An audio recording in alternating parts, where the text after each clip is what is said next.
Hello, Shade lovers. Welcome to another episode on Family and Fit Friday. We are still on the PCOS series, the medication management in PCOS, and on this episode we'll be talking about metformin on insulin resistance in PCOS management.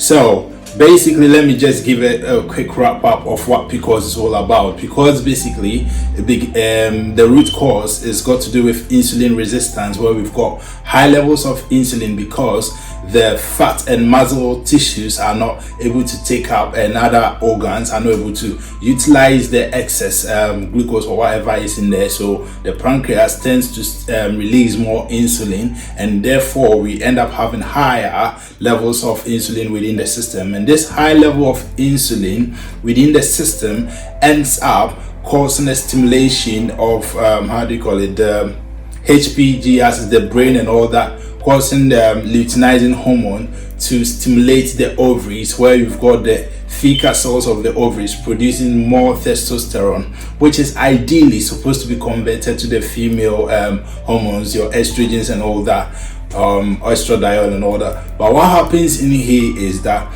because there is insulin resistance and it leads to high levels of the male hormones, which is the testosterone, this results in the female experiencing missed cycles, anovulation. Anovulation, that's where there are no ovulations and their menstrual cycles is unpredictable. This is because the high levels of this testosterone coupled with the insulin, whatever they are doing, they create an imbalance between the various hormones that's supposed to help. That's progesterone, luteinizing hormone, follicle stimulating hormone, estrogen. All of these play a part in, let me say, estrogen has got to do with the developmental and growth of these eggs or ovaries, eggs being developed in the ovaries and all that, and luteinizing hormone triggering its release, and you've got the progesterone preparing the womb for the embryo implantation.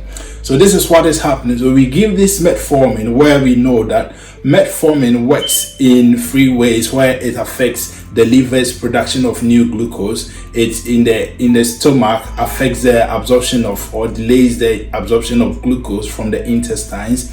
It also increases insulin sensitivity by these fat muscles and tissues taking up the glucose and using them up.